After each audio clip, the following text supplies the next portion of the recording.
نحمده ونصلي على رسوله الكريم أما بعد فأعوذ بالله من الشيطان الرجيم بسم الله الرحمن الرحيم قال الله عز وجل إن الله لا يغفر أن يشرك به ويغفر ما دون ذلك لمن يشاء ومن يشرك بالله فقد ضل ضلالا بعيدا۔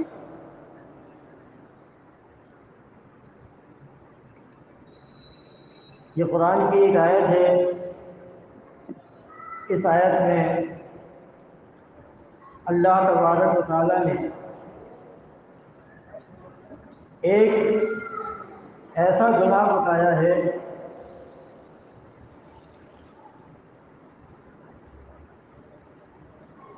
کہ اس گناہ کا اگر کوئی ارتکاب کر بیٹھے اور توبہ کیے بغیر مر جائے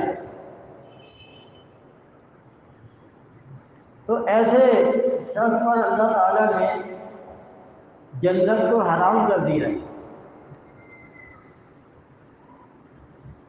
یہ ایسا شخص ہے کہ جس کی اللہ تبارک و تعالیٰ مغفرت نہیں کرے گا۔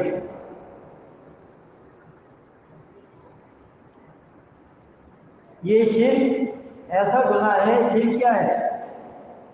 اللہ کی ذات، اس کی صفات، اس کے حقوق و اختیارات میں کسی کو شریک کرنا، شامل کرنا، اللہ کا ند بنانا، ہمسر بنانا، پارٹنر بنانا، اللہ کے سفارشی بنانا کہ فلاں حضرت جو ہے یہ اللہ کے سفارشی ہیں، اللہ سے منوا لیتے ہیں۔ اسی طرح سے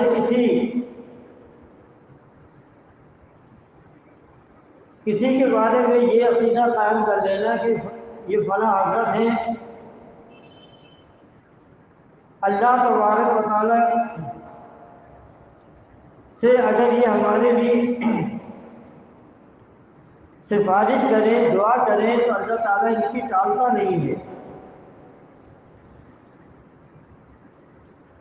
اس طرح کے جتنے بھی عقائد ہیں، چاہے وہ مالی شرک ہو، قولی شرک ہو، عبادتی شرک ہو،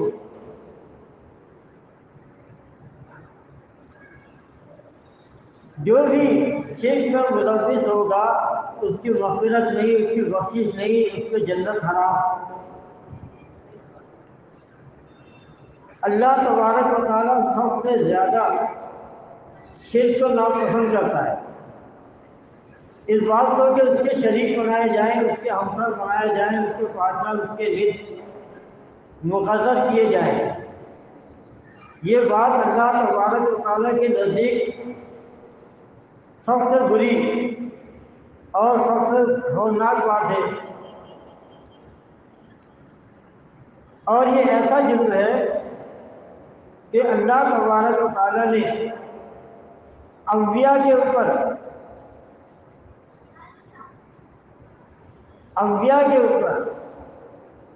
شرک جیسے فعل کو انبیاء کے اوپر رکھ کے کہا ہے۔ سورہ انعام کے اندر 18 انبیاء کا ذکر کیا ہے اور فرمایا اور ان کی خوبیاں، ان کے کارنامے، ان کی دعوت، اللہ کے راستے میں جو انہوں نے تکالیف اٹھائی ہیں، ان کا ذکر کرنے کے بعد اللہ تبارک و تعالیٰ فرماتا ہے کہ وَلَوْ أَشْرَكُوا، اگر یہ ہمارے 18 پیغمبر ہیں، اگر یہ شرک کر جاتے، شرک کر بیٹھتے، لَحَبِطَ عَنْهُمْ مَا كَانُوا يَعْمَلُونَ، تو ان کا سارا عمل، انہوں نے جتنی کوششیں کی اللہ کی راہ میں، اللہ کی رضا کے لیے جتنی عبادتیں کی، اللہ تبارک و تعالیٰ فرماتا ہے لَحَبِطَ عَنْهُمْ مَا كَانُوا يَعْمَلُونَ، تو ان کے سارے اعمال، ان کی ساری عبادتیں ان کی ساری دوڑ دھوپ اللہ تبارک و تعالیٰ سب ضائع کر دیتا۔ اور پھر نبی علیہ السلام کو خطاب کیا، وَلَقَدْ أُوحِيَ إِلَيْكَ وَإِلَى الَّذِينَ مِن قَبْلِكَ، کہ اے نبی ہم تیری طرف یہ وحی کر رہے ہیں جس طرح تجھ سے پہلے لوگوں کی طرف وحی کی۔ لئن اشرکتا، نبی علیہ السلام کو خطاب کر کے کہا لئن اشرکتا، اگر تو نے بھی شرک کیا، اگر تو بھی شرک کر بیٹھا، لَيَحْبَطَنَّ عَمَلُكَ، تیرے سارے اعمال برباد، رائگاں، رات کا ڈھیر بن جائے گی، اڑتی ہوئی دھول بن جائے گی، ہوا منصورہ۔ قرآن میں آتا ہے کہ مشرکین کی عبادات، روزے نماز، حج زکوٰۃ، یعنی یہ نیک عمل ہے، اللہ تعالیٰ فرماتا ہے ہوا منصورہ، اڑتی ہوئی دھول میں تبدیل کر دیتے۔ جس طرح اڑتی ہوئی دھول کی کوئی ویلیو نہیں ہوتی، اسی طرح شرک کرنے والے کی اعمال عمل کی کوئی ویلیو نہیں۔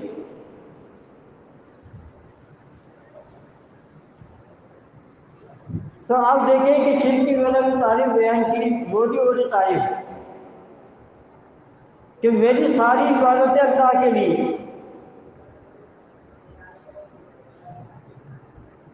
یعنی میری عبادت میں کوئی شریک نہیں ہے، نہ میری قولی عبادت، میں زبان سے جو کچھ ادا کرتا ہوں،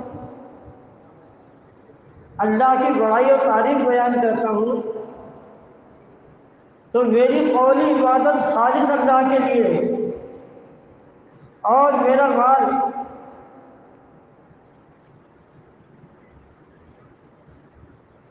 یہ سب اللہ کے لیے ہے، اللہ کی رضا کے لیے ہے۔ اسی طرح میرا فعل، میرا چلنا پھرنا، اٹھنا بیٹھنا، رکوع سجود، سب اللہ کے لیے ہے۔ تشہد پڑھتے ہیں نا، التحیات للہ والصلوات والطیبات، کہ میری ساری عبادتیں قولی، فعلی، مالی، بدنی، میرا مال بھی اللہ کے لیے ہے، اللہ کے راستے میں اللہ کی رضا کے لیے خرچ ہوگا، سب اللہ کے لیے، کوئی غیر اللہ کے لیے نہیں ہے۔ یہ نظر و نیاز جو ہے، یہ کرنا غیر اللہ کے نام کے چڑھاوے چڑھانا، یہ شرک کیوں ہے؟ اس لیے کہ میرا مال بھی اللہ کے لیے ہے، میرا مال اللہ کے لیے ہے۔ یہ کیسے غیر اللہ کے لیے ان کے راستے میں دیا جائے گا؟ اللہ کے لیے ہے۔ مشرکین غیر اللہ کے چڑھاوے چڑھاتے تھے، مکے کے مشرکین بتوں کے نام پہ چڑھاوے چڑھاتے تھے، اور اہل کتاب مشرکین انبیاء اور نیک لوگوں کے چڑھاوے چڑھاتے تھے، قبروں کی پوجا کرتے تھے۔ تو یہ بھی شرک ہے۔ تو یعنی ساری عبادتیں اللہ کے لیے ہیں، اور اسی طرح سے اللہ کی نہ کوئی ذات میں شریک ہے، نہ اس کی صفات میں۔ اللہ کی صفت ہے السمیع البصیر، الحی القیوم۔ دیکھیں، ہم بھی دیکھنے سننے والے ہیں، آپ بھی دیکھ رہے ہیں، ہم بھی دیکھتے ہیں، لیکن اللہ تبارک و تعالیٰ کی سماعت، بصارت، اللہ کا دیکھنا اور سننا، یہ مخلوق کی طرح نہیں ہے۔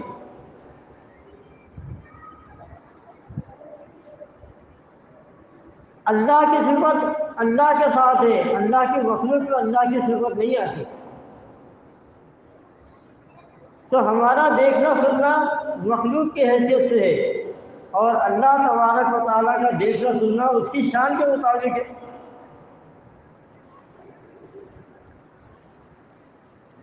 لیکن اگر یہ عقیدہ بنا لیا جائے کہ یہ مرے ہوئے قبروں میں دفن،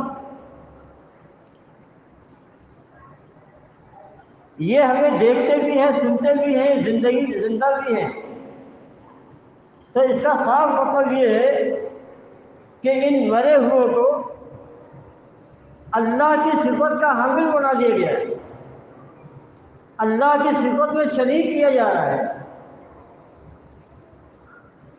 دیکھیں، اللہ تبارک و تعالیٰ کسی واسطے وسیلے کا محتاج نہیں ہے، وہ غائبانہ طور پر دیکھنے سننے والا ہے، اور انسان سننے کے لیے کان کا محتاج ہے۔ اگر کان نہ ہو انسان سن نہیں سکتا، آنکھیں نہ ہو تو انسان دیکھ نہیں سکتا۔ اب اگر یہ سمجھ لیا جائے کہ قبر میں پڑے یہ لاشیں، دیکھیں قبر میں جو بھی دفن ہوتا ہے، زندہ انسان دفن نہیں ہوتا۔ اللہ کے نبی کی تصویر بھی اسی وقت ہوئی جب آپ کی وفات ہو گئی، آپ کی روح جسم سے نکل گئی، اس کے بعد آپ کی تصویر کی گئی۔ مردے کی پہچان کیا ہے؟ ایک شخص جیتا جاگتا ہے، چلتا پھرتا ہے، سانس لے رہا ہے، باتیں کر رہا ہے، کھا پی رہا ہے، ہر شخص جانتا ہے کہ یہ زندہ ہے۔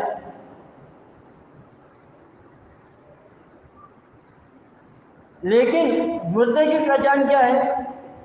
جب اس کے اندر دیکھنے، سننے، سمجھنے،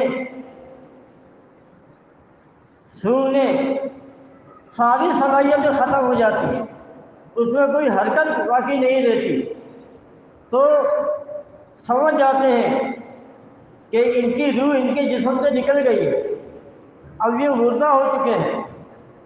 روح جب تک انسان کے جسم میں ہوتی ہے اس کے اندر زندگی ہوتی ہے، لیکن روح جیسے ہی انسان کے جسم سے نکلتی ہے زندگی کا خاتمہ ہو جاتا ہے۔ اب آپ دیکھیں،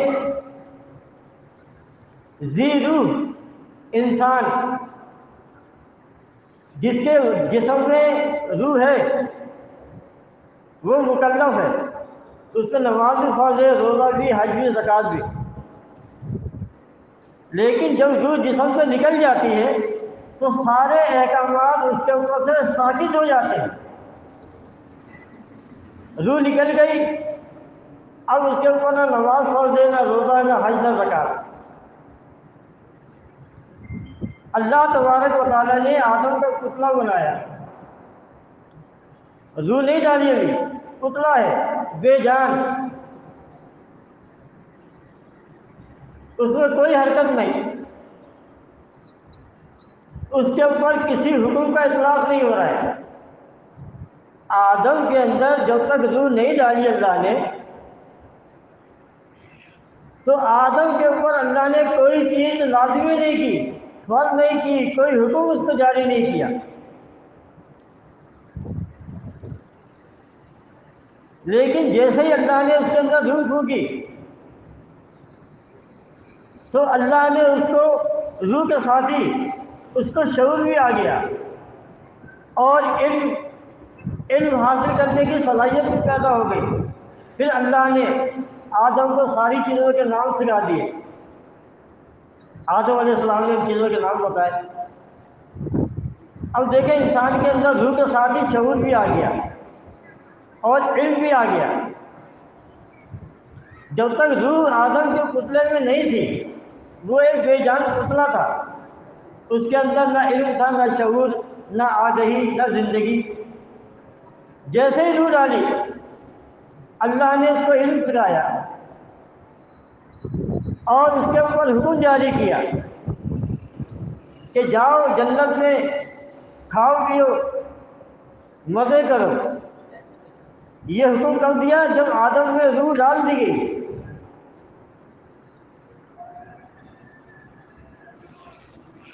فرشتوں سے کہا آدم کے آگے سجدے میں گر جانا جب میں ان کے اندر اپنی روح پھونک دوں۔ فقعوا لہ ساجدین۔ اللہ تبارک و تعالیٰ نے آدم کے پتلے کو سجدہ نہیں کرایا، روح ڈالنے کے بعد سجدے کا حکم دیا، اور فرشتوں نے آدم کو سجدہ کیا۔ روح آنے کے بعد جب آدم علیہ السلام مکلف بن گئے، پھر اللہ نے حکم دیا کہ جاؤ جنت میں رہو تم اور تمہاری بیوی، لیکن فلا تقربا هذه الشجرة فتكونا من الظالمین، کہ دیکھنا اس درخت کے پاس نہ جانا۔ جیسے ہی روح ڈالی، روح ڈالنے کے بعد حکم جاری کر دیا جاؤ درخت جنت میں، لیکن اس درخت کے پاس نہ جانا۔ معلوم یہ ہوا کہ انسان مکلف اللہ کے حکم کا پابند اس وقت بنتا ہے جب اس کے اندر روح ہوتی ہے۔ روح نکلنے کے بعد کچھ نہیں ہے۔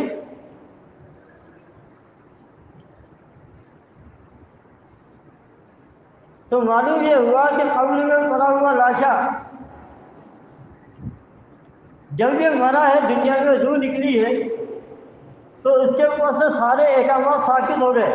اب مرنے والے کے لیے یہ حکم نہیں ہے کہ مرنے والا اپنا غسل خود کرے، اس لیے کہ مردہ ہے، روح نہیں ہے۔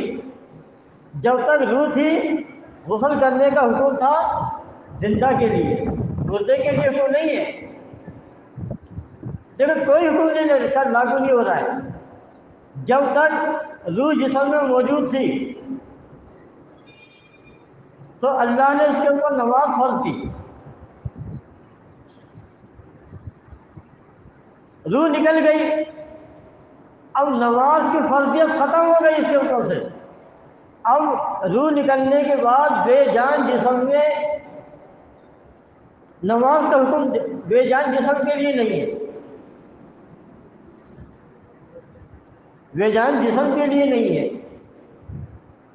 دیکھیں اور دیکھیں دنیا کا، ساری دنیا کے اندر یہ قانون ہے، اس لیے کہ زندہ اور مردہ کا فرق ہر ایک جانتا ہے، سمجھتا ہے۔ یہ اور بات کہ ہمارے مولوی حضرات نہیں سمجھتے کہ زندہ کسے کہتے ہیں، مردہ کسے کہتے ہیں۔ دیکھیں دنیا میں کہیں یہ قانون نہیں ہے۔ ایک شخص نے کسی کو قتل کر دیا، قتل کرنے کے بعد وہ خود مر گیا، تو کیا عدالت اسے سزا دے گی مرنے والے کو؟ کیا کبھی ایسا ہوا ہے کہ قاتل جو مر گیا اس کی روح جسم سے نکل گئی، کیا اس کو پھانسی پر چڑھایا جائے گا؟ ہرگز نہیں۔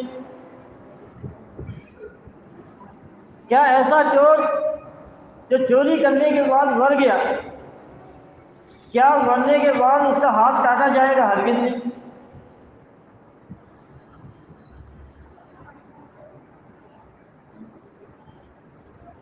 دیکھیں اس کے اوپر جتنے احکامات تھے وہ روح کے ساتھ تھے، روح نکل گئی، سارے احکامات ساقط ہو گئے۔ اب جس کی نماز جس کے اوپر نماز فرض تھی، اب زندہ انسان اس کی نماز پڑھا رہے ہیں، جنازہ پڑھا رہے ہیں۔ جو زندگی میں اپنے کپڑے خود پہنتا تھا اب زندہ انسان پہنا رہے ہیں، غسل بھی خود کرتا تھا زندہ انسان غسل دے رہے ہیں۔ لیکن سارے احکامات ساقط ہو گئے۔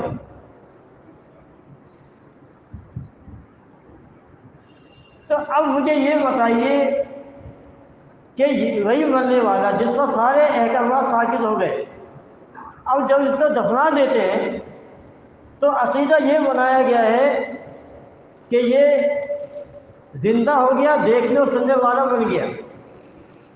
کیسے بن گیا؟ بغیر روح کے نہیں، روح کے ساتھ دیکھنے سننے والا مانا جاتا ہے۔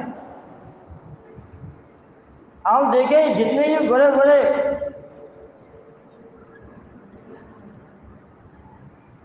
حیات فی القبر کے دائی گزرے ہیں، سارے یہ مانتے ہیں کہ روح اس جسد میں قبر کے اندر لوٹا دی جاتی ہے تو پھر یہ سنتا ہے، یعنی بغیر روح کے کوئی زندگی نہیں مانتا،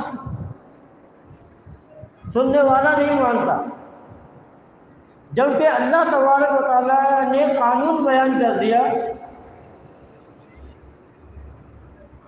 کہ جس کی روح اس کے جسم سے نکل جائے گی، اسے موت آ جائے گی، اب یہ قیامت سے پہلے زندہ نہیں ہوگا۔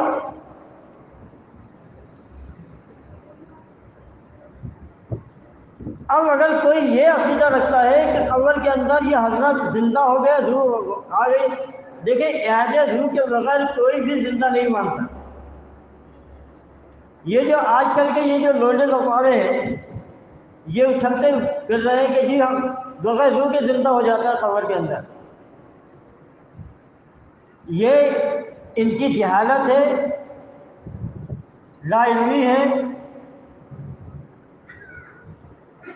روح کے بغیر زندگی ہے نہیں۔ جتنے بھی ذی روح مخلوق ہے اللہ کی، یہ ساری جتنی بھی مخلوق ہے نا ذی روح کہلاتی ہے۔ یہ جانور، پرندے، مچھلیاں سمندر میں، یہ سب ذی روح مخلوق ہے، یعنی روح والی مخلوق۔ ان کو زندگی ملی ہے روح کے ساتھ، اور جب روح نکل جاتی ہے تو یہ مر جاتی ہے۔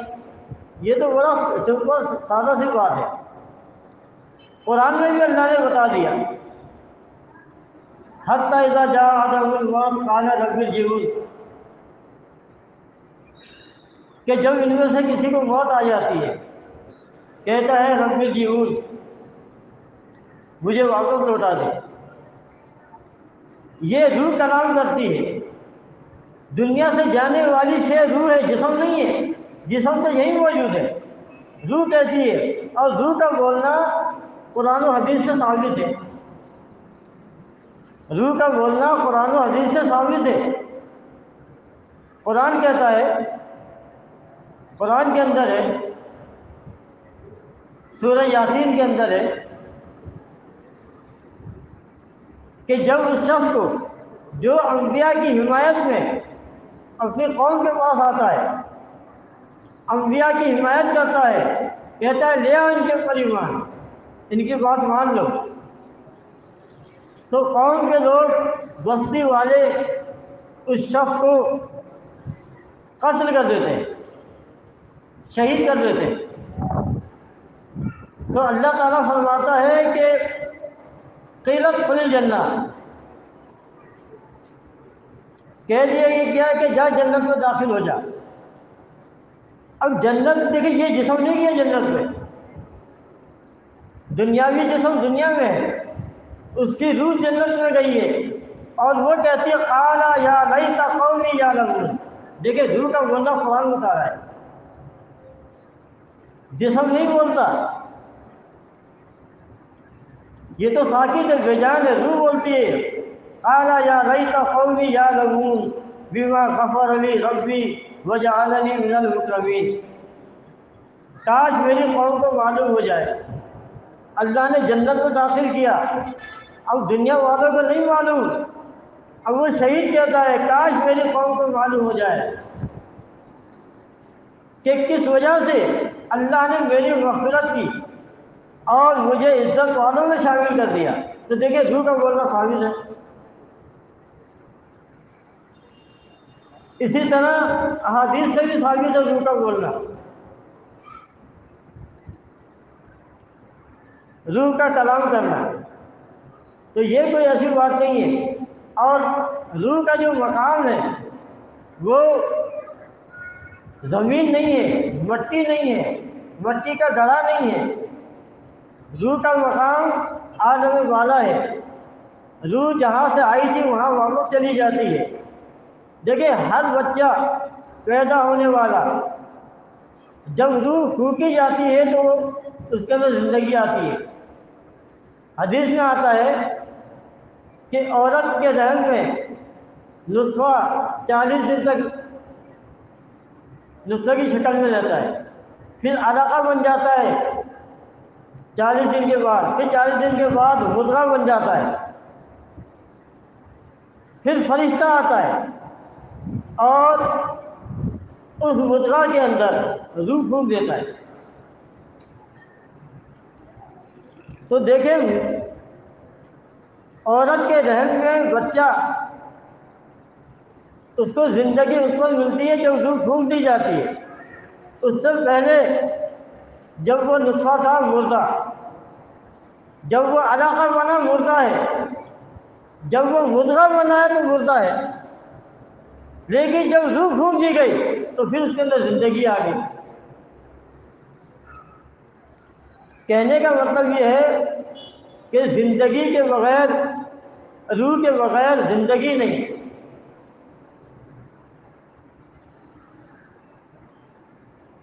اب یہ جو معاملہ ہے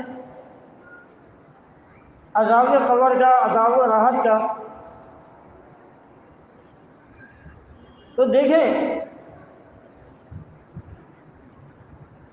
اکثر جو ہے یہ قبر پرست یہ قبر کے مسائل اٹھاتے ہیں، کہتے ہیں اچھا یہ بتاؤ قبر کہاں ہے؟ یہ جس جگہ میں دفناتے ہیں اس کے علاوہ کوئی قبر ہے تو بتاؤ کہاں ہے؟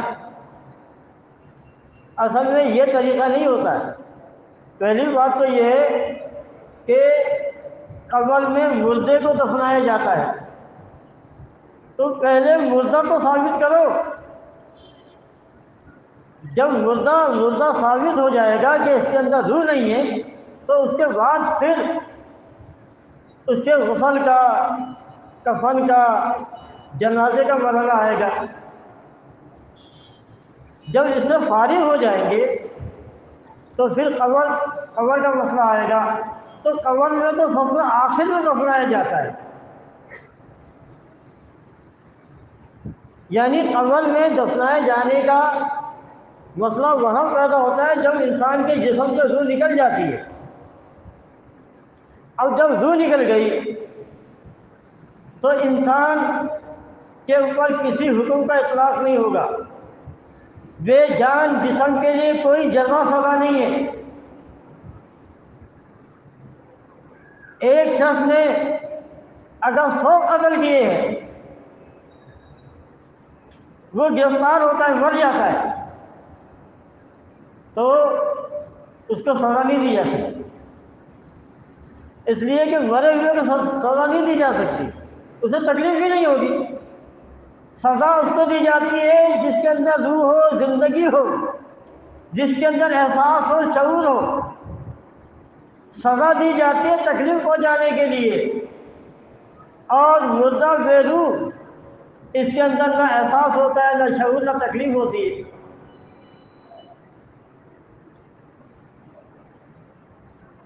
اب قبر میں دفنا دیا، قبر میں دفنا دیا، پھر اس کے بعد عقیدہ یہ بنایا گیا ہے کہ دفنانے کے بعد 2 فرشتے آتے ہیں، اس کی روح کو لوٹا دیتے ہیں، یہ زندہ ہو جاتا ہے، پھر اس سے سوال و جواب ہوتا ہے، پھر اس کو کوڑے مارے جاتے ہیں، گرد مارے جاتے ہیں۔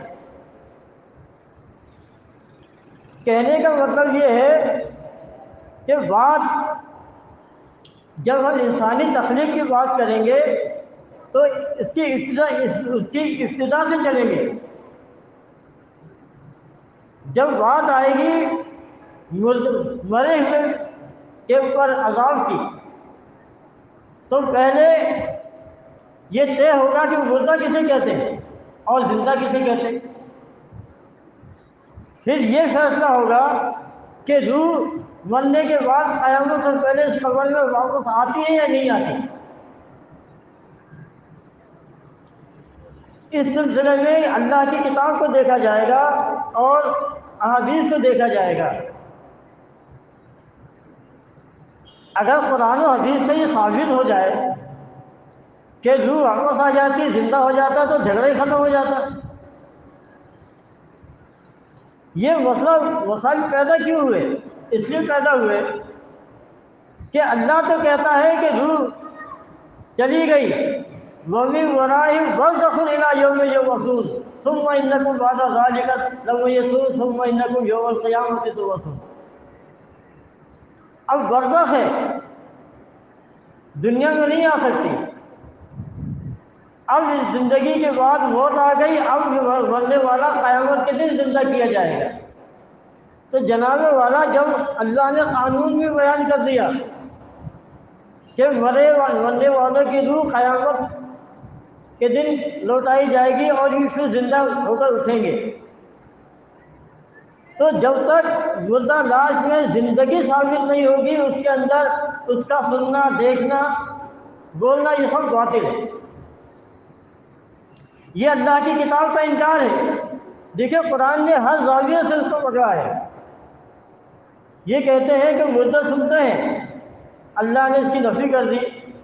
اللہ نے کیا فرمایا؟ اِنَّكَ لَا تُسْمِعُ الْمَوْتَىٰ وَمَا أَنتَ بِمُسْمِعٍ مَّن فِي الْقُبُورِ وَهُمْ عَن دُعَائِهِمْ غَافِلُونَ۔ اور قرآن کہتا ہے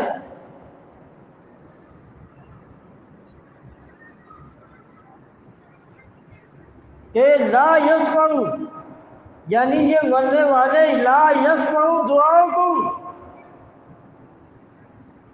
یہ مرنے والے تمہاری دعاؤں کو نہیں سنتے۔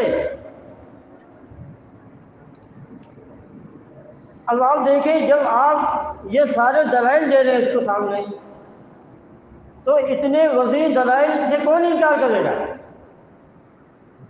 کوئی انکار نہیں کرے گا۔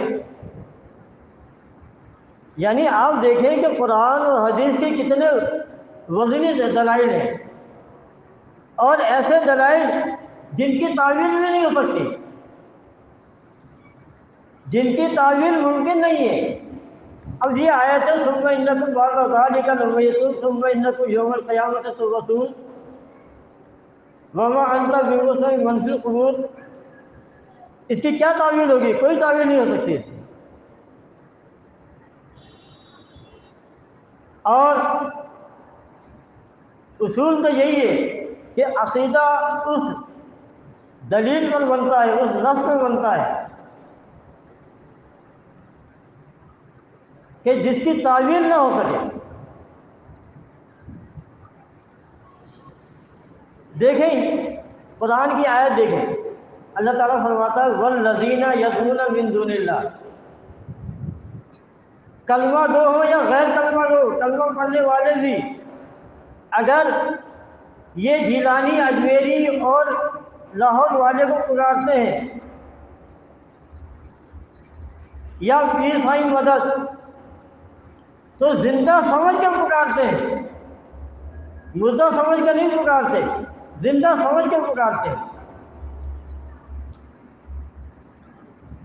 تو آپ دیکھیں اللہ تبارک و تعالیٰ نے کتنی وزنی دلیل نازل کی، والذین یدعون من دون اللہ لا یخلقون شیئا وهم یخلقون۔ فرمایا کہ جن کے نام کے تم چڑھاوے چڑھاتے ہو، نظر و نیاز دیتے ہو، گیارہویں بارہویں کرتے ہو، اللہ فرماتا ہے لا یخلقون شیئا، جن کی تم عبادت کرتے ہو، نظر و نیاز عبادت ہے، پکار عبادت ہے، مدد مانگنا عبادت ہے۔ اگر غیر اللہ سے مانگا جائے گا تو یہ شرک ہے، یہ اس کی عبادت ہے، یہ شرک ہے۔ اللہ فرماتا ہے لا یخلقون شیئا وهم یخلقون، انہوں نے کوئی شے پیدا نہیں کی بلکہ خود پیدا کیے گئے ہیں۔ آگے اللہ فرماتا ہے اموات غیر احیاء۔ دیکھیں اس کو کہتے ہیں قطعی نص، جس کی کوئی تعویل بھی نہیں ہو سکتی۔ کیا فرمایا اللہ نے؟ اموات غیر احیاء۔ دیکھیں یہ ایسی دلیل ہے جسے فقہ کی اصطلاح میں اس کو کہتے ہیں عبارت النص، یعنی وہ بات جو عبارت کے الفاظ سے ثابت ہو، اس کو کہتے ہیں عبارت النص، اور یہ بالکل نص قطعی ہوتی ہے، اور اس کا انکار، اس کے خلاف عقیدہ بنانا کفر ہے۔ دیکھیں یہ اصول ہم اپنے طور پر نہیں بنا رہے ہیں، وہ احکامات حلال اور حرام کے جن کی کوئی تعویل نہیں ہو سکتی، ان کی حرمت پہ، ان احکام پر، تو اس کو ویسا ہی مانا جائے گا جیسا کہ اللہ نے بیان کیا ہے۔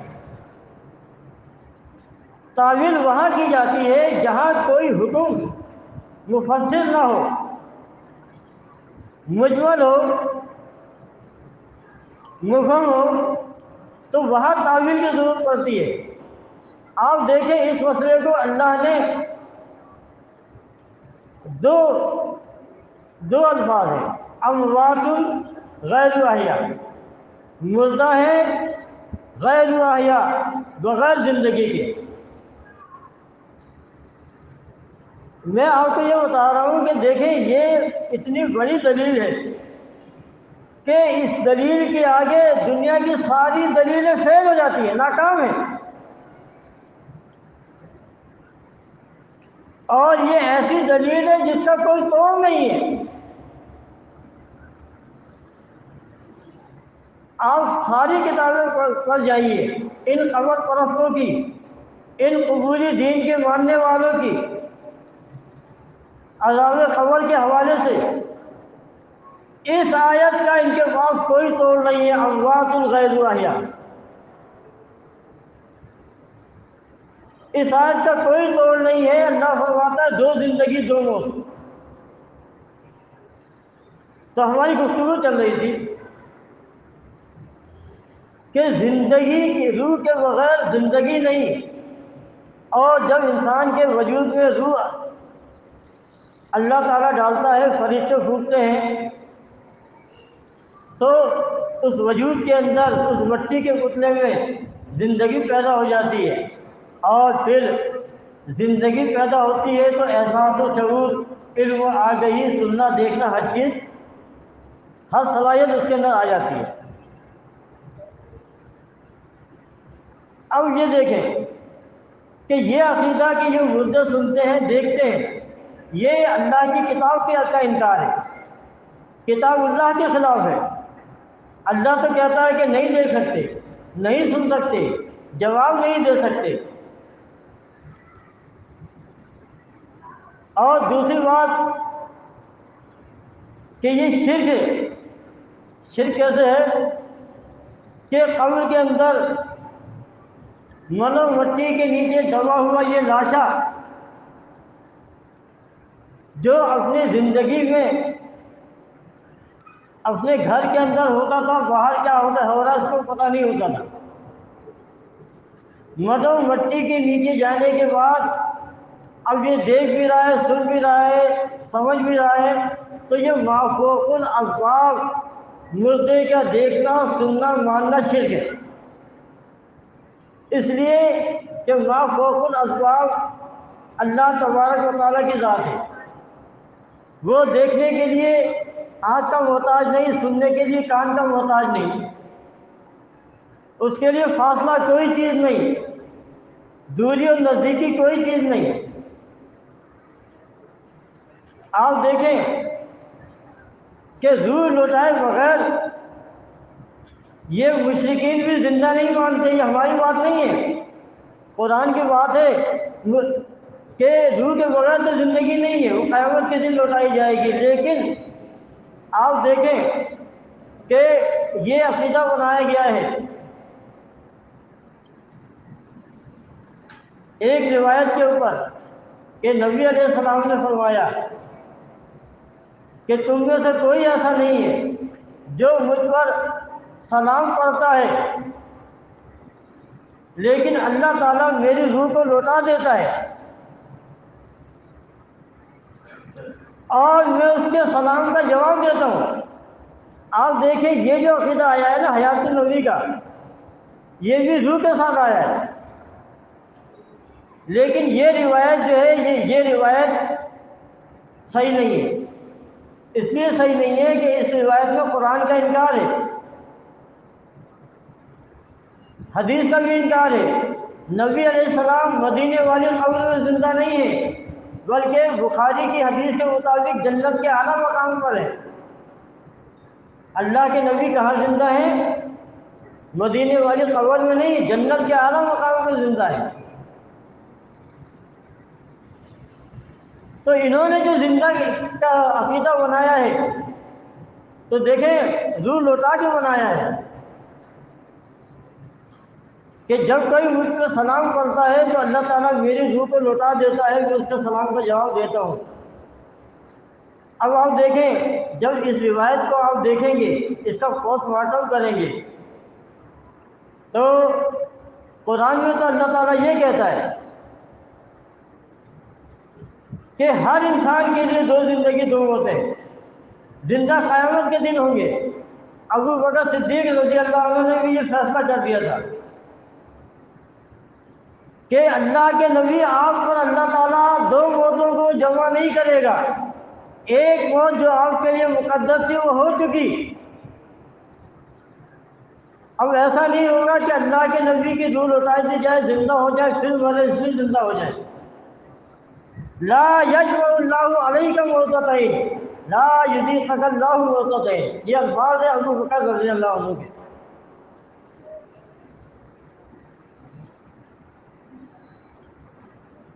تو آپ دیکھیں، یہ سعودیوں کا عقیدہ ہے، سعودی عرب والوں کا عقیدہ ہے، اور دنیا میں جہاں جہاں یہ سعودی سلفی اہل حدیث حنبلی پائے جاتے ہیں، یہی عقیدہ رکھتے ہیں کہ نبی کے اوپر جب کوئی درود و سلام پڑھتا ہے تو اللہ تبارک و تعالیٰ نبی کی روح کو لوٹا دیتا ہے اور وہ سلام کا جواب دیتے ہیں۔ اب آپ دیکھیں، یہ روایت اللہ کی کتاب کے خلاف ہے، صحیح احادیث کے بھی خلاف ہے۔ دوسری بات وہ یہ ہے کہ اگر نبی کی روح لوٹا دی جاتی ہے تو آپ یہ دیکھیں کہ نبی علیہ السلام پر ہر وقت کوئی نہ کوئی سلام پڑھتا رہتا ہے، پڑھتا نہیں پڑھتا ہے؟ چلو یہاں چھوڑ دو، مدینے میں نبی کے قبر کے پاس کتنے لوگ کھڑے ہوتے ہیں، یعنی کوئی ٹائم یا وقت ایسا نہیں ہوتا کہ کوئی نہ کوئی درود نہ پڑھے۔ تو اس کا مطلب تو یہ ہوا کہ نبی کی روح آتی جاتی رہتی ہے، نبی کی روح آتی جاتی رہتی ہے، اور یہ ایک دفعہ کا عمل نہیں ہے۔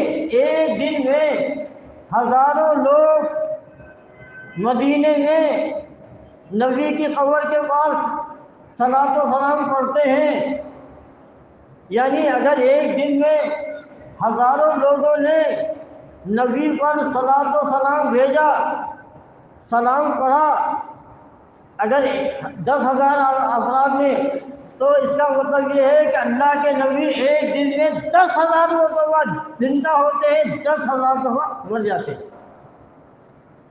تو یہ نبی کی اہانت نہیں ہے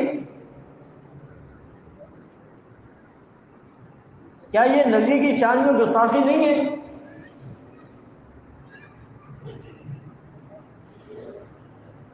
کہ ہر روز اللہ کے نبی ہزاروں مرتبہ روح لوٹائی جاتی، زندہ ہو جاتے ہیں، سلام کا جواب دیتے ہیں، پھر روح نکل جاتی ہے، مر جاتے ہیں۔ اس کو دوسرے انداز سے دیکھیں کہ سلام پڑھنے والوں کی اتنی کثیر تعداد ہوتی ہے کہ کوئی لمحہ ایسا نہیں ہوتا کہ جب کوئی نہ کوئی سلام نہ پڑھتا ہو۔ تو اس کا مطلب یہ ہوا کہ اللہ کی نبی کی روح مستقل ان کی جسم میں آ گئی ہے، کیونکہ نکلنے کا موقع ملے گا اسے نکلے گی۔ تو اس کا مطلب یہ ہے کہ یہ نبی کو عہد روح کے ساتھ کے روح واپس آ جاتی ہے، اللہ کے نبی زندہ ہو جاتے ہیں۔ تو پھر بتایا جائے کہ صحابہ کرام نے یہ ظلم نہیں کیا،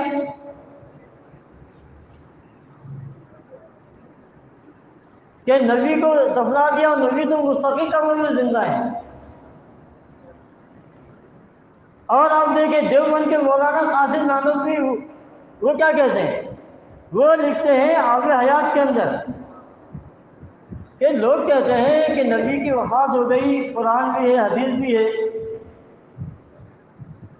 اور عقیدہ یہ ہے کہ قبر میں دفن ہونے کے بعد پھر روح آتی زندہ ہو جاتے ہیں۔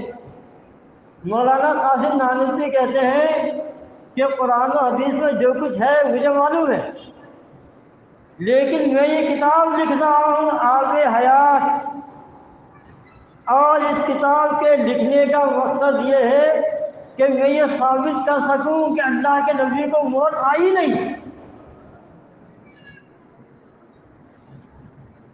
آپ کی روح، نبی علیہ السلام کی روح ان کے جسم سے نکلی ہی نہیں، ان کے جسم کے اندر سمٹ گئی ہے۔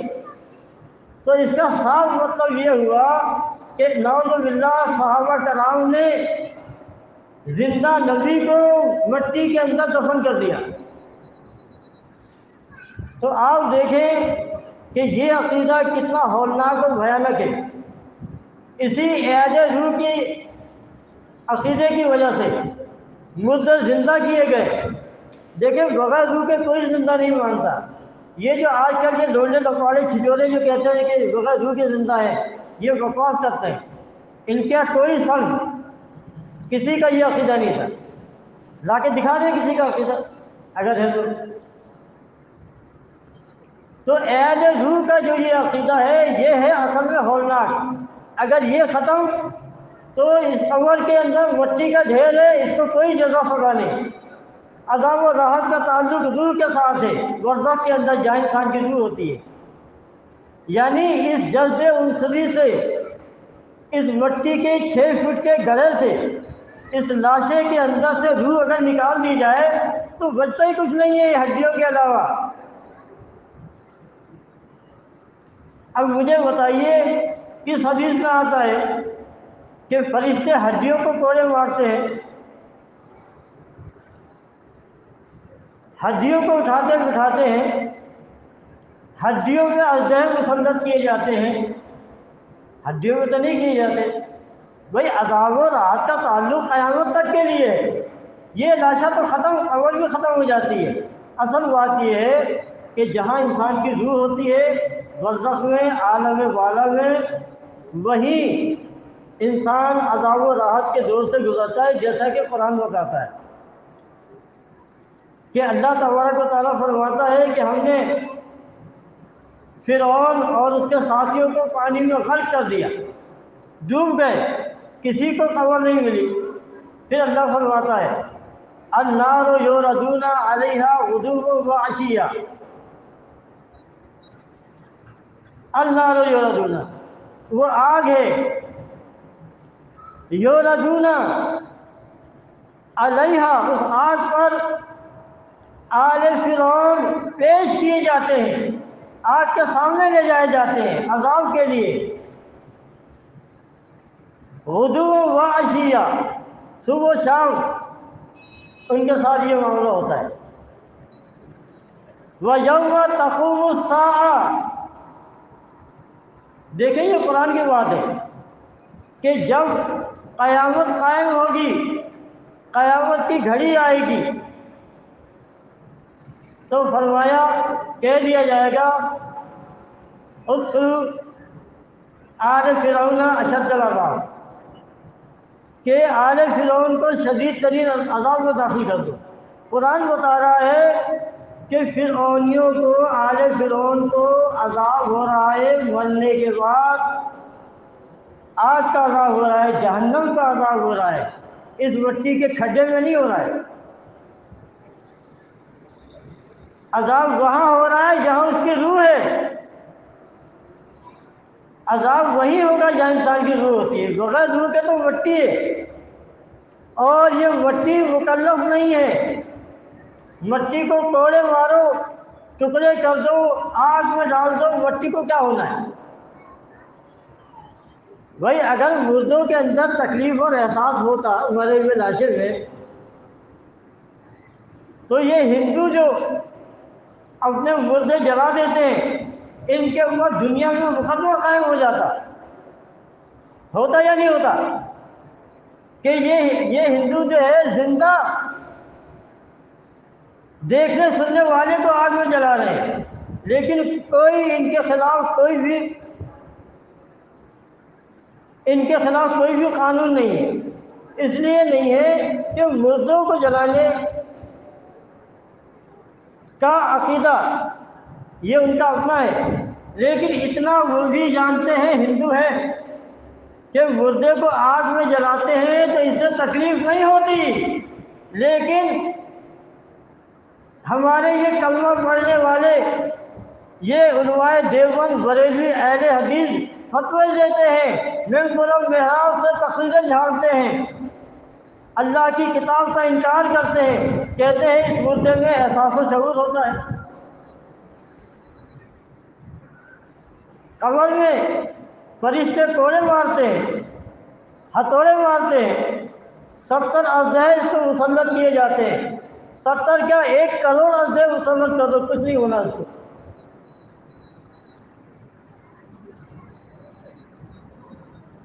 تو آپ دیکھیں کہ دین اسلام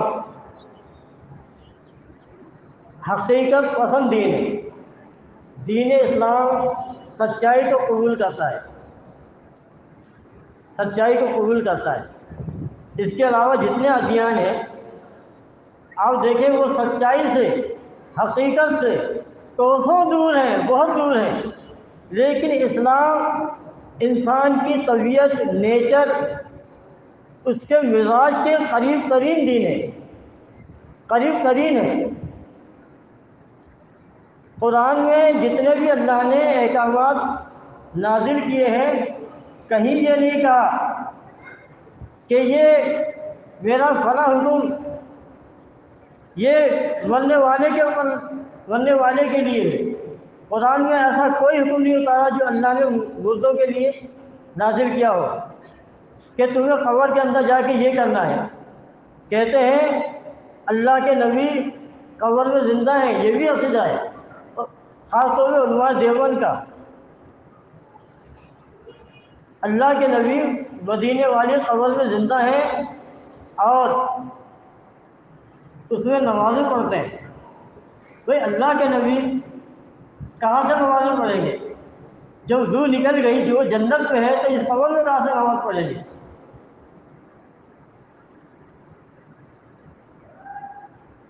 اور احمد رضا خان بریلوی وہ کیا کہتے ہیں؟ وہ کہتے ہیں نبی علیہ السلام پر ایک آن کے لیے، آن کا مطلب ہے ایک لمحے کے لیے موت طاری ہوئی اور پھر وہ زندہ ہو گئے، اور رات کو قبر میں ازواج مطہرات پیش کی جاتی ہیں، آپ ان کے ساتھ راتیں گزارتے ہیں۔ یہ دیکھیں اللہ کے نبی کی توہین ہے یا نہیں ہے؟ دیکھیں نبی علیہ السلام کی توہین کی جا رہی ہے کہ قبر کے اندر، تو بھائی قبر ہے کتنی بڑی ہے، جو ازواج مطہرات کہاں سے آ جائیں گے اس کے اندر، اور کتنے بڑا الزام ہے۔ اللہ کے نبی تو جنت کے اندر ہیں، وہاں کی نعمتوں سے لطف اندوز ہو رہے ہیں، اس مٹی کے کھڈے میں کچھ نہیں ہے۔ اور جناب جب شہید اس مٹی کے گڑھے میں زندہ نہیں ہے، جنہیں خود قرآن کہتا ہے زندہ ہے، جو اللہ کے راستے میں مارے گئے انہیں مردہ نہ کہو، یہ زندہ ہے، جسے قرآن زندہ کہہ رہا ہے جب وہ اس مٹی کے کھڈے میں زندہ نہیں ہے تو مردے کہاں سے زندہ ہو جائیں گے؟ کوئی سوچنے والی بات ہے نا۔ بھائی کوئی بندہ مرتا ہے تبھی تو شہید ہوتا ہے۔ شہید کی تعریف کیا ہے؟ اعلیٰ حضرت احمد رضا خان بریلوی تعریف بیان کرتے ہیں شہید کی۔ شہید کسے کہتے ہیں؟ کہتے ہیں کہ جو میدان جنگ میں مرا ہوا پایا جائے، مردہ حالت میں پایا جائے، وہ شہید ہے۔ یعنی شہید بھی جب تک اس کے جسم سے روح نہیں نکلے گی، جب تک وہ مرے گا نہیں، شہید نہیں ہوگا۔ یعنی شہید ہونے کے لیے بھی اس کو مرنا ضروری ہے۔ وہ ایک عام سی بات ہے نا، تو کیا کہتے ہیں، زندہ رہے تو غازی ہے، مر جائے تو شہید. یعنی جو زندہ ہے وہ شہید نہیں کہلاتا. شہید تو ہوتا وہ ہے جو میدان جنگ میں مارا گیا. تو جسے اللہ زندہ کہہ رہا ہے، جب وہ اس مٹی کے کھڈے میں زندہ نہیں ہے تو یہ مرے ہوئے لاشیں کیسے زندہ ہو جائیں گے؟ اگر زندہ ہوتے تو شہید قبر میں زندہ ہو جاتے. لیکن آپ دیکھیں، اچھا پہلے یہ سارے مسلک والے دیوبند بریلوی اہل حدیث، جب ان سے کہو کہ یہ قبروں میں کیوں جاتے ہو، انہیں پکارنا شرک ہے، ان کی نظر و نیاز دینا حرام ہے، شرک ہے، تو وہ کہتے تھے، اہل حدیث کے منہ سے سنا ہے، وہ کہتے ہیں شہید تو زندہ ہے. جب ان کو بتایا گیا کہ شہید کہاں زندہ ہے، قرآن کہتا ہے ان کا رب یرزقون، اللہ کے پاس زندہ ہے.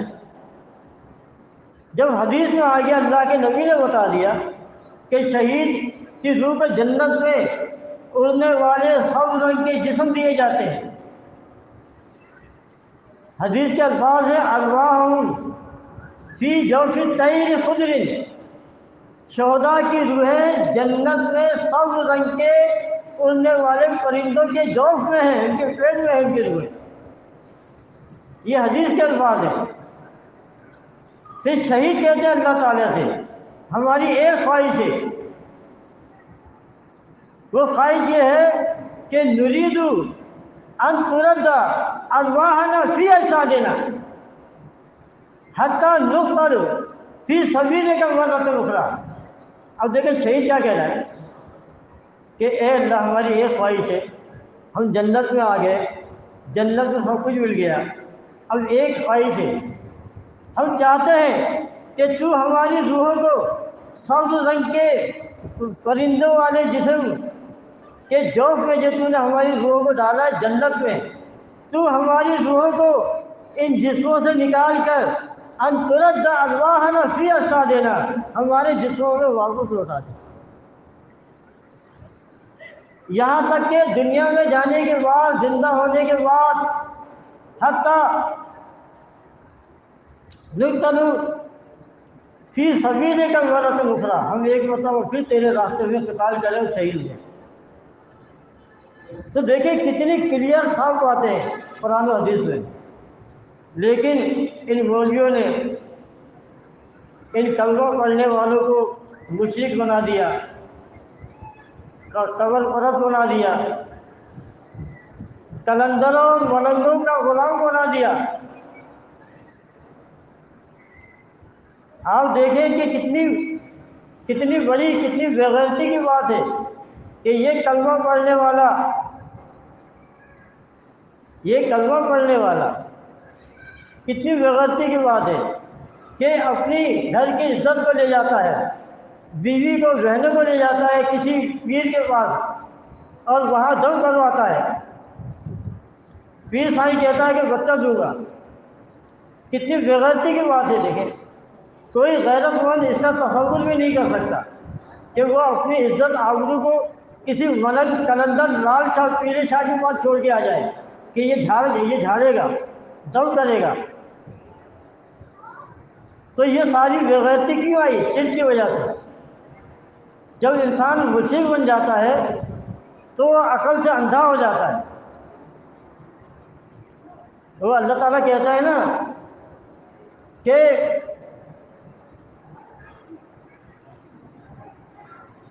ان کی آنکھیں ہیں جن سے یہ دیکھتے نہیں، ان کے کان ہیں جن سے یہ سنتے نہیں، آنکھوں سے دیکھتے ہیں، اپنے ہاتھوں سے جس مردے کو مٹی میں اتارتے ہیں پھر اس کو زندہ بھی مانتے ہیں. اپنے ہاتھوں سے، آنکھوں سے دیکھے. اللہ فرماتا ہے یہ مشرک، ان کی آنکھیں ہیں جن سے دیکھتے نہیں، کان ہیں جن سے سنتے نہیں ہیں، دل ہیں جن پر غور نہیں کرتے. اللہ فرماتا ہے اولئک کالانعام، یہ انسان نہیں ہے، یہ تو جانوروں کی طرح سے ہے. اولئک کالانعام بل هم اضل، بلکہ یہ جانوروں سے زیادہ بے گزرے ہیں. دیکھیں ایک مولوی کو زندہ اور مردہ کی تمیز نہیں ہے، لیکن میں آپ کو مثال دیتا ہوں جانوروں کی. جانوروں میں ایسے جانور ہیں جو زندہ مردہ کی تمیز رکھتے ہیں۔ آپ نے دیکھا ہوگا کہ شیر اپنے شکار پر حملہ کرتا ہے تو اس وقت تک اس کو کھاتا نہیں جب تک کہ وہ مر نہ جائے۔ یعنی ایک جانور کے اندر، ایک وحشی جانور کے اندر یہ شعور ہے کہ زندہ کسے کہتے ہیں، مردہ کسے کہتے ہیں۔ لیکن ان مردہ پرستوں کو، قبر پرستوں کو، قبوری دین کے ماننے والوں، ان کے اندر یہ حافظ قرآن، یہ علامہ، ان کو اتنی عقل نہیں ہے، یہ زندہ اور مردہ میں تمیز نہیں رکھتے، انہیں پتہ ہی نہیں کہ زندہ کسے کہتے ہیں، مردہ کسے کہتے ہیں۔ لیکن دیکھیں ایک جانور ہے، اس کو بھی پتہ ہوتا ہے کہ جس جانور کو میں نے شکار کیا ہے جب تک وہ مرتا نہیں اس کو کھاتا نہیں۔ لیکن زندہ اور مردہ کی پہچان ان مولویوں کو نہیں ہے۔ یا پھر ایسے جانور بھی ہیں جیسے بھیڑیے ہوتے ہیں، انہیں زندہ مردہ کی تمیز نہیں ہے، وہ ویسے کھا جاتے ہیں، زندہ انسان کو کھا جاتے ہیں، زندہ جانور کو کھا جاتے ہیں۔ تو اب آپ دیکھیں کہ ان مولویوں کا کردار جانوروں سے بھی زیادہ غیر گزرا ہے۔ تو اس طرح سے دیکھیں یہ جو عقیدہ آیا ہے اعادِ روح کا، سارے یہ کہتے ہیں، احمد بن حنبل نے یہ جو عقیدہ دیا ہے کہ اس قبر میں سوال و جواب ہوتا ہے، کس بنیاد کو دیا؟ کہتے ہیں والایمان بحوض کوثر والشفاء والمنکر نکیر ویقبض الارواح ثم ترد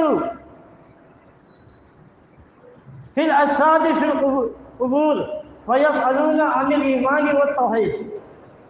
احمد بن حنبل کہہ رہا ہے کہ روح کا قبض کیا جانا، پھر جسموں میں قبروں کے اندر لوٹایا جانا، جب لوٹ آتی ہے فیسألون عن الایمان والتوحید، تو توحید اور ایمان کا سوال اس کو ہوتا ہے جب روح لوٹائی جاتی ہے۔ تو معلوم ہوا کہ سب سے باطل نظریہ یعنی کفر و شرک کی جڑ، اس کی بنیاد اعادِ روح کا عقیدہ ہے۔ اگر یہ ختم تو یہ مردے اپنے آپ میں مر جاتے ہیں، پھر ساری کہانی ختم۔ تو دیکھیں یہی عقیدہ احمد بن حنبل سے چلا ہے اور یہ امت کے اندر رائج ہوا ہے کہ روح لوٹائے جانے کے بعد پھر یہ زندہ ہوتا ہے، پھر اس سے سوال و جواب ہوتا ہے۔ تو اصل مسئلہ یہ ہے کہ قبر وبر کچھ بھی نہیں ہے، یہ مٹی کا ڈھیر ہے، اس میں پڑا ہوا لاشا مٹی ہے، اس سے زیادہ اس کی کوئی اوقات نہیں، اور اسے مارو پیٹو، اس قبر کے اندر تندور لگا لو، مردے کو کچھ نہیں ہونا ہے۔ لیکن جہاں روح لوٹائی وہاں زندگی آ گئی، سارا گھیر پھر ہو گیا قبر پرستی کا۔ تو یہ شرک کی بنیاد ہے۔ دیکھیں قبر پرستی اسی بنیاد پر ہو رہی ہے۔ اگر یہ عقیدہ ختم ہو جائے اعادِ روح کا تو یہ مردے خود بخود قبروں کے اندر ہمیشہ ہمیشہ کے لیے، قیامت تک کے لیے مردہ بن جائیں گے، قبر پرستی کا جنازہ نکل جائے گا۔ اللہ تبارک و تعالیٰ ہمیں قرآن پڑھنے، سمجھنے، اس کے اوپر عمل کرنے کی توفیق عطا فرمائے۔ اقول قولی واستغفر اللہ لی ولکم ولسائر المؤمنین۔